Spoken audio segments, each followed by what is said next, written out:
This is one of the largest private construction projects in American history. $8.5 billion. 578 feet of curved architectural glass aimed directly at the pool below. LEED Gold certified, and it cooked people alive. How does a building pass every inspection, win a green certification, and still burn the people inside it? How does a design flaw get flagged in the computer model and the building gets finished anyway? Who decided the risk was acceptable, and why did the person who warned them in writing lose the contract? City Center opened in December 2009. 67 acres on the Las Vegas Strip. 6 towers, 1 tram system connecting them. The total bill came to $8.5 billion, the largest private construction project in American history, at the time financed without a single dollar of public money. The Vdara was the centerpiece. 57 stories, 1,495 suites, a full spa, a pool deck covering 40,000 square feet, and a glass facade that ran the full height of the building in a long, sweeping curve. Architecture critics called it sculptural.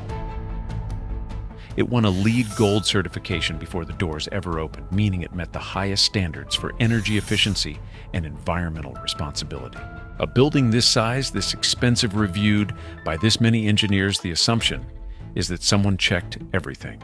The facade curves inward, concave, like the inside of a bowl or the inside of a satellite dish. That distinction matters. Here is why. When sunlight hits a flat wall, most of the energy spreads out. It reflects, but it does not gather into one dangerous point. A flat surface can make an area brighter, hotter, or more uncomfortable, but it usually does not concentrate sunlight into a narrow beam. A concave surface behaves differently. It bends the reflection inward. Every panel of glass becomes part of a much larger optical system. One pane alone is harmless. 57 stories of them arranged in the wrong curve become something closer to a solar collector. The glass does not create more sunlight. It simply gathers what is already there and redirects it into a smaller area. The same basic principle is used in magnifying glasses placed on dry paper and in industrial solar furnaces that reach 5,400 degrees Fahrenheit. One fits in a pocket, the other can melt steel. Vdara sits somewhere in between those two extremes. That is why this was never just about Las Vegas heat. Heat was only the environment. The shape was the weapon. Bill Pintus is a personal injury lawyer from Chicago. He checked into the Vdara in September 2010 and went to the pool after a swim. He was lying on his stomach on a recliner, not in direct sun, under an umbrella. He felt heat building on the back of his scalp. He shifted the chair.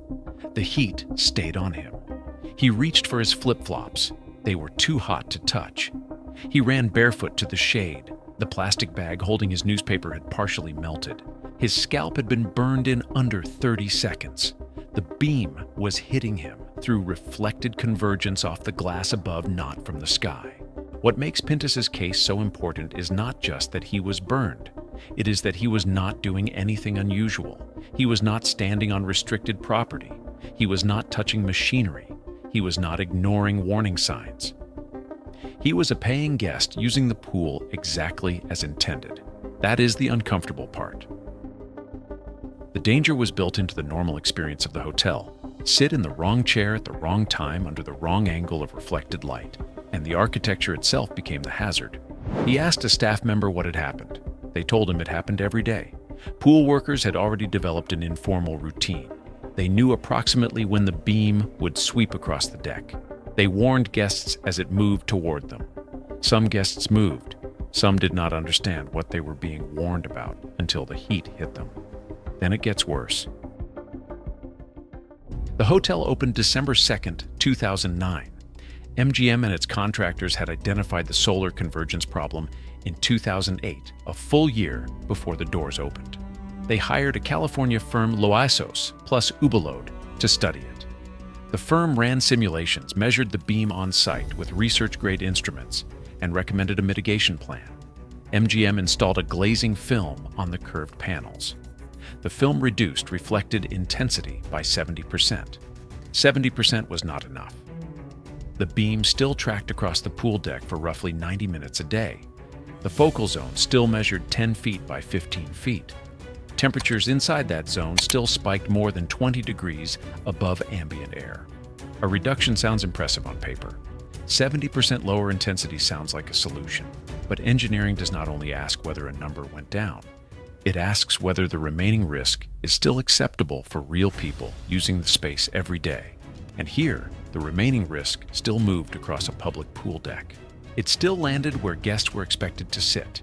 It still created a zone workers had to monitor manually. Once staff members are warning people to move away from sunlight reflected off the hotel, the design has already failed in practice.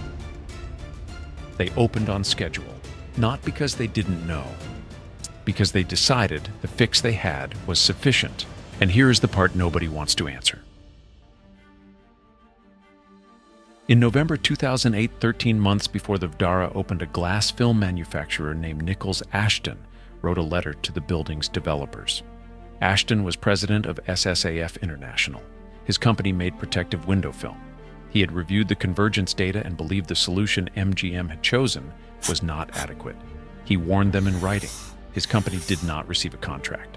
That is where the story stops being only about physics and starts becoming about incentives. A warning is only useful if the people receiving it are willing to act on it. But by late 2008, City Center was already too large, too expensive, and too far along to make a simple redesign feel simple. Changing the facade would not have been a minor adjustment. It would have meant delays, new costs, new approvals, and possibly admitting that the signature look of the building was also the source of its danger. So the easier path was mitigation. Not prevention, not redesign. Mitigation. Years later, Ashton described what happened. They didn't like the information. They didn't want to spend the money. They thought the issue would go away. They thought nobody would get hurt. The architect Raffaele Vignoli later confirmed that the solar convergence issue had appeared in his own design simulations. His explanation, the Nevada sun at certain times of year, exceeded what the models had predicted. The simulations flagged it. The contractor flagged it. The outside expert flagged it and was turned away. Years later, Vignoli himself described the dynamic plainly. We pointed out that focused sunlight would be an issue too. But who cares if you fry somebody in Las Vegas, right? Nobody who made that call lost $1. 3 years later, in September 2013, a building opened at 20 Fenchurch Street in London. Designed by the same architect, same concave glass facade, same physics. A businessman named Martin Lindsay parked his Jaguar on a narrow street directly south of the building and walked away for a few hours. When he came back, the wing mirror cover had partially melted. The body panels facing the building were warped and bubbled. The Jaguar emblem had softened out of shape. He had not left the car in direct sunlight. The building had done it. The London case matters because it removed the excuse that Vdara was just a strange Las Vegas anomaly. Different climate, different city, different street layout. Same basic geometry, same reflected convergence, same public surprise after the building was already finished. And again, the damage was not hidden inside a technical report. It appeared in the physical world: melted car parts, damaged shop fronts, overheated pavement reporters testing the beam in real time. The building was not theoretically dangerous. It was visibly changing the materials around it. The beam's temperature at street level reached 243 degrees Fahrenheit, hot enough to blister paint off a wall or fry an egg on concrete. A barbershop nearby had sunlight coming through the front window, with enough intensity to singe hair off the floor and burn a hole through the doormat.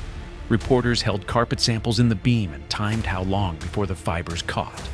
When asked about the incident, Vignoli said the modeling had focused on the summer solstice period.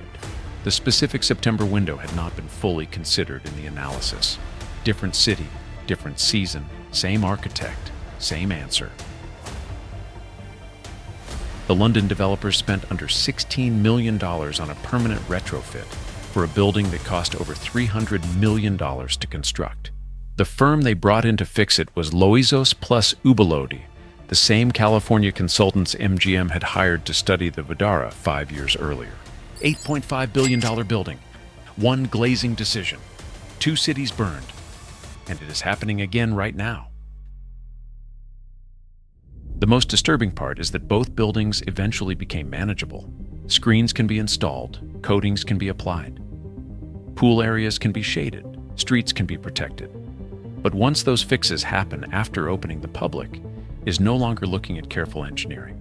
They are looking at a rescue operation. And that rescue operation usually arrives only after someone gets burned, something melts, or the story becomes too embarrassing to ignore. This was not a design oversight. It was a system that rewards the signature facade and penalizes the engineer who says it cannot be built that way. Some will say the building performed, the death ray was handled, the hotel still runs, guests still book, no one was permanently injured. Others will say that is exactly the problem. A fix that arrives after the first person gets burned is not engineering. It is damage control. Nobody who signed off on that opening date has been asked to justify it publicly. If you are buying or renting in a building with curved reflective glass and a pool or outdoor space below, ask where the sun hits at noon in August. Ask for the solar analysis report. Ask whether any mitigation was installed before opening or after complaints. The lesson is not that curved glass should never be used. The lesson is that beauty cannot be allowed to outrank physics. Sunlight does not care about award certifications or opening deadlines. It follows geometry. The Vidara's concave glass is still there. The geometry has not changed. You just don't know which building is next. The project you just watched took years to fail publicly. The next one on this channel took longer and cost more. Subscribe because by the time it makes the news, it's already too late. Comments are open. Name your city.